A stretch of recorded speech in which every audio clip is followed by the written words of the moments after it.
Olá, muito boa noite para você. Agora 7 horas e 15 minutos. O Jornal Anhanguera começa ao vivo com as principais notícias de hoje.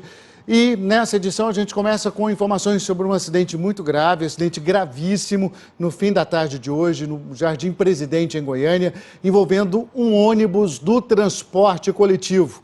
O repórter Henrique Ramos tem mais informações. O acidente aconteceu por volta das 5 horas da tarde no Jardim Presidente, em Goiânia, envolvendo um ônibus do transporte coletivo e um caminhão.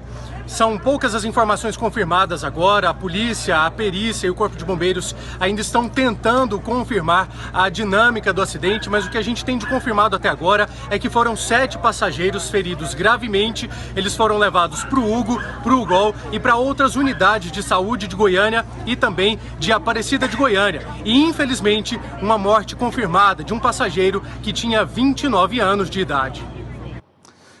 Pois é, as informações chegando aí a todo momento. Até agora, a empresa responsável pelo ônibus, o consórcio Redmob, confirmou então 15 feridos, 7 deles em estado grave e uma morte. Por conta desse acidente também, 120 famílias ali na região estão sem energia elétrica. A expectativa é que dure pelo menos 3 horas o trabalho de retirada do ônibus para então a energia ser restabelecida. Esse acidente grave que aconteceu em Goiânia. Outras informações a qualquer momento durante essa edição. E Lusiânia é o município mais violento de Goiás, segundo o estudo divulgado pelo Instituto de Pesquisa Econômica Aplicada, o IPEA. E outros 3 municípios da região aparecem na lista dos 10 mais violentos.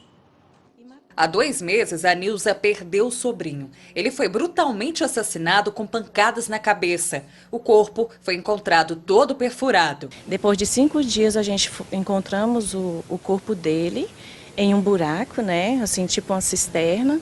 E brutalmente, assim, machucado. Eles mataram ele, jogaram ele dentro de um saco, jogaram ele dentro desse buraco. Lusiânia é considerada a cidade mais violenta de Goiás, segundo um estudo do IPEA, Instituto de Pesquisa Econômica Aplicada, que levou em consideração a taxa de homicídios nas cidades do estado. E em Lusiânia, a cada 100 mil pessoas, 66 foram assassinadas. Outras 3 cidades do entorno do Distrito Federal estão no ranking dos 10 municípios mais violentos. Formosa aparece em 4º lugar. Águas Lindas de Goiás ocupa a 7ª colocação, seguida de Valparaíso. A Polícia Militar disse que tem intensificado o patrulhamento para tentar diminuir esses índices. Lusiânia, devido à sua proximidade a Brasília, e também a população, digamos, não é local, uma população que vem de vários outros estados do país. As pessoas que estão praticando o crime, elas podem ir para Brasília ou voltar para os seus estados de origem. Daí dificulta a localização desses infratores. Vítima de um assalto à mão armada, Dona Leila fechou o comércio. Mas mesmo traumatizada, sonha com dias melhores na cidade. Lusiânia era uma cidade muito tranquila. Eu espero ver esses dias de novo. Todos nós, né? E hoje, em entrevista à rádio CBN, o secretário de Segurança Pública de Goiás, Rodney Miranda, disse que negocia com o governo federal a transferência de Goiânia para as cidades do entorno de Brasília de um projeto de combate à criminalidade do Ministério da Justiça. E a cadeia de Goiandira, na região sudeste, foi fechada, isso por decisão do governo estadual. E pouco tempo depois do prédio ter sido reformado com dinheiro da comunidade. A cadeia de Goiandira funcionava nesse lugar no centro da cidade, mas agora a Diretoria de Administração Penitenciária resolveu fechar a cadeia.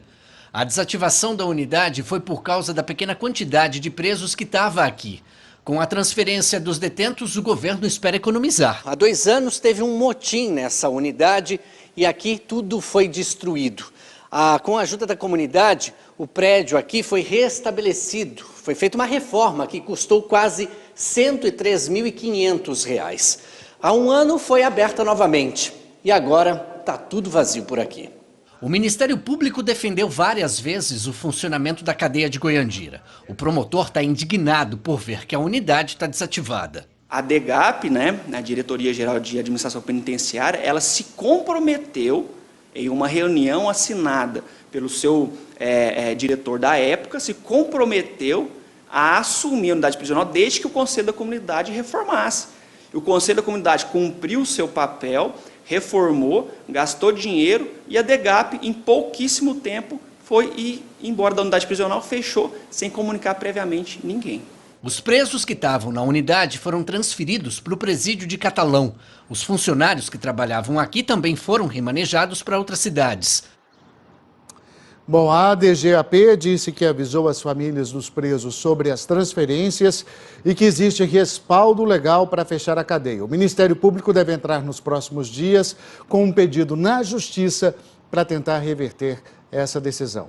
Falando em justiça, a Justiça determinou que a Enel volte a oferecer em todo o estado o serviço de religação de emergência, que só estava funcionando na capital. Nas outras cidades, as pessoas tinham que esperar 24 horas ou até mais. Renata Gorga fala comigo agora ao vivo. Boa noite, Renata. Será que agora a gente pode esperar um serviço de religação mais rápido?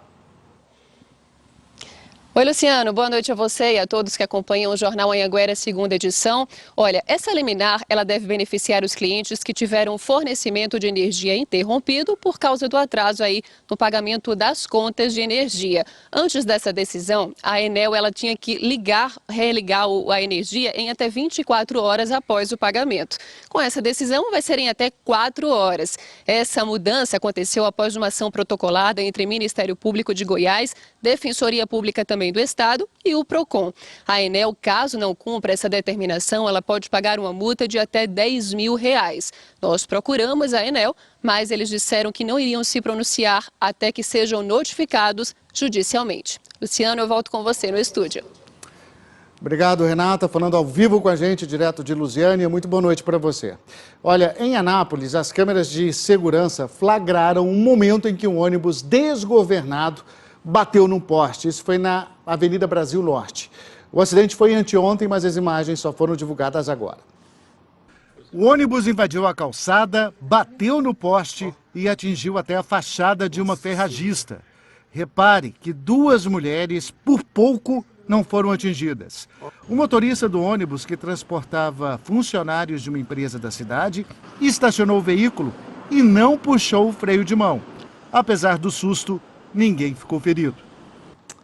E 2 pessoas morreram depois de um acidente de trânsito na BR-040, cidade ocidental. Um dos mortos foi o motorista que parou para socorrer as vítimas do acidente. Testemunhas contaram que o motorista bateu numa moto que levava 2 pessoas. Um homem parou para dar socorro e foi morto com um tiro pelo motorista que se envolveu no acidente. Um ocupante da moto ficou ferido e o outro morreu no hospital. O motorista foi preso. Uma carreta com 37 toneladas de milho tombou na BR-060 em Rio Verde. A carga ficou espalhada no asfalto até ser recolhida pela transportadora. Ninguém se feriu. Um casal foi assassinado numa chácara em São Luís de Montes Belos. Geraldo e Maria de Lourdes vendiam queijos caseiros. A polícia acredita que foi um latrocínio, roubo seguido de morte. Um bombeiro de Goiás salvou um austríaco que estava se afogando na praia no Rio de Janeiro. O cabo Marco Aurélio ouviu o pedido de socorro e se jogou na água para ajudar a vítima. Meia tonelada de maconha foi apreendida num carro perto de Professor Jamil. 3 homens foram presos. Uma mulher foi presa tentando entrar no presídio de Anápolis com porções de maconha escondidas numa linguiça. Segundo os agentes, a droga era para o irmão dela. Em Jataí, a professora de uma creche percebeu que tinha droga na mochila de uma criança de 2 anos. A polícia foi chamada e confirmou que era maconha. Segundo a polícia, o pai disse que a droga era dele. Que coisa, hein? O homem foi autuado por posse para consumo e liberado. Pai e mãe vão ser acompanhados pelo Conselho Tutelar. 7h24, agora rápido intervalo e a seguir, as lojas esperam um aumento de 4% nas vendas para o Dia dos Pais. E a expectativa também para o amistoso da Seleção Brasileira de Basquete em Anápolis. Até já. Pabô entende? Me palabas. Mas para ter uma boa educação, meio ano não basta não. Não deixe o seu futuro pela metade, volte às aulas.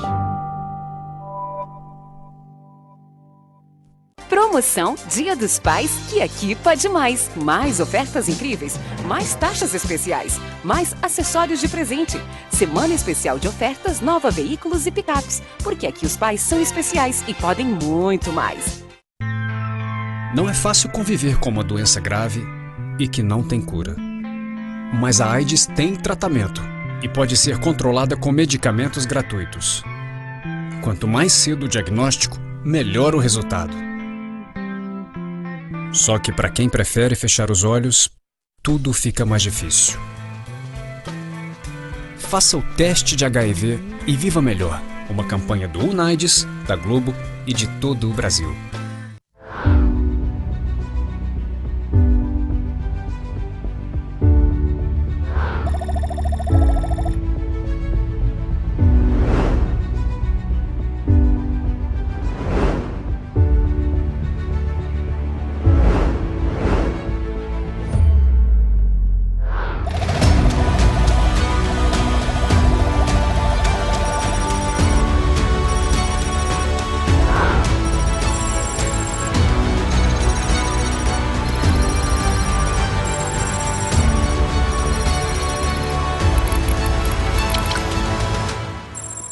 Este é o futuro das universidades e institutos federais. Participe da consulta pública até 15 de agosto e deixe sua contribuição. Saiba mais em portal.mec.gov.br. Ministério da Educação, Governo Federal, Pátria Amada Brasil. Marcos planeja salvar a editora da família, publicando as memórias de Silvana Nolasco, mas vai ter que andar na linha. Enquanto a gente estiver escrevendo o meu livro, você é meu. Totalmente meu, de mais ninguém. E Diogo precisa ajudar a fera do sogro a se encontrar novamente com Paloma. Olá. Você, agora você resolveu vir na minha casa me esculhambar, é isso? Quem é esse cara? Daqui a pouco, bom sucesso!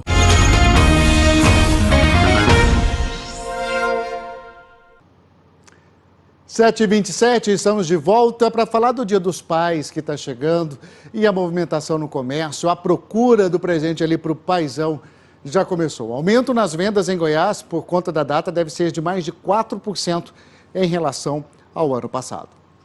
O seu José saiu com as filhas para pagar uma conta e ficou no lucro. Dia dos Pais nem chegou e ele já está levando o presente para casa. Ele falou que gostou do boné, ele ia voltar para comprar. Eu falei, não pai, eu vou dar o boné para o senhor. Muito satisfeito, muito obrigado pelos presentes que a minha filha me deu. E as opções para agradar o paizão são muitas. Em Tumbiara, por exemplo, tem loja investindo em kits especiais e olha só a criatividade, looks iguais para pais e filhos. O José Eduardo tem 2 filhos que moram em Anápolis. Nessa data especial, tá bolando um jeitinho de reunir a família e, se tiver presente, melhor ainda. Mas a expectativa sempre existe, né? Sempre tem aquela vontade, aquele desejo, mas sempre mais vontade de dar. A expectativa é de que o Dia dos Pais movimente o comércio nesse restinho de semana. Segundo a Confederação Nacional do Comércio de Bens, Serviços e Turismo,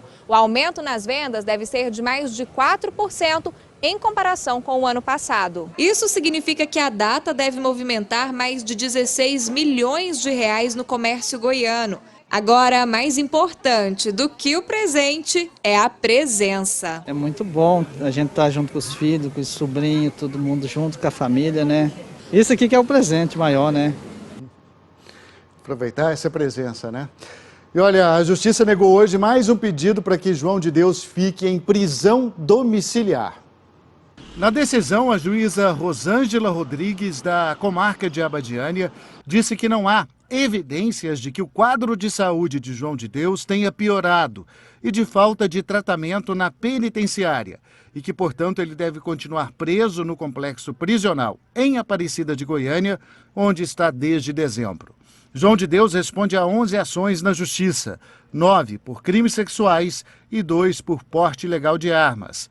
Ele sempre negou os crimes. Agora um alerta, tem muita gente se descuidando, não tomando os devidos cuidados para combater o mosquito Aedes aegypti. Resultado, em Itumbiara, no sul do estado, o número de pessoas com dengue não para de crescer.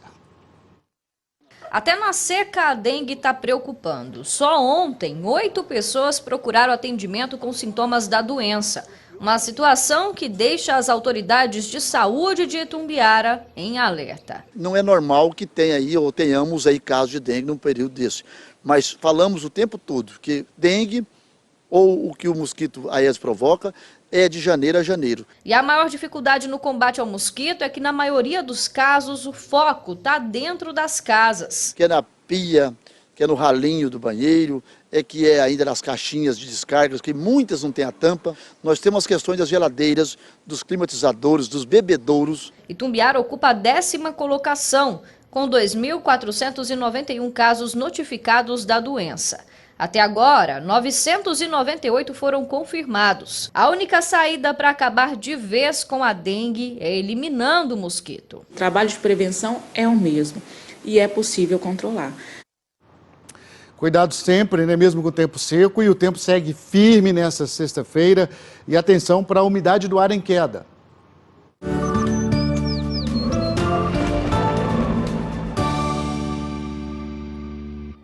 A umidade fica abaixo dos 30% em todo o estado.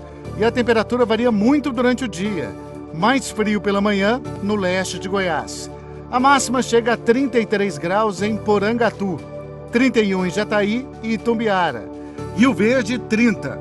E o tempo um pouco mais ameno em Lusiânia, 27 graus.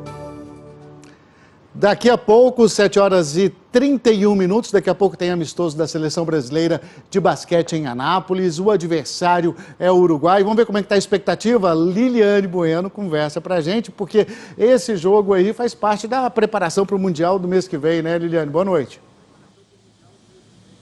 Isso mesmo, Luciano. Boa noite para você, boa noite a todos que nos acompanham. A partida daqui a pouquinho, às 9 da noite aqui em Anápolis, no ginásio Newton de Faria. Como você falou, um amistoso que faz parte da preparação para o Mundial na China no mês que vem. Foram quase 2 semanas de treino aqui em Goiás, ou seja, o técnico croata Aleksandar Petrovic teve um tempo bacana, né, para poder fazer alguns ajustes no time. E por falar em time, ele é composto por várias estrelas do basquete mundial. Atletas que jogaram na NBA, a Liga de Basquete Americano, como Anderson Varejão e Leandrinho, além de jogadores que hoje fazem parte da liga, como Bruno Caboclo, Cristiano Felício. E a oportunidade de ver todas essas estrelas em quadra é o que promete casa cheia aqui em Anápolis. Lembrando que essa é a primeira partida entre Brasil e Uruguai. Os dois times voltam a se encontrar no sábado em Belém. E a gente fica aqui na torcida, Luciano, para que essa passagem por Anápolis dê sorte para a nossa seleção. Vai dar sim, Liliane. Obrigado, viu? Bom trabalho para você. E agora a hora da imagem do dia. E olha, essa que vem do estado, do sul do estado, melhor dizendo, e assustou quem estava perto. Olha o tamanho desse redemoinho aí que se formou numa fazenda de cana-de-açúcar de uma usina entre Morrinhos e Goiatuba. O barulho era assustador.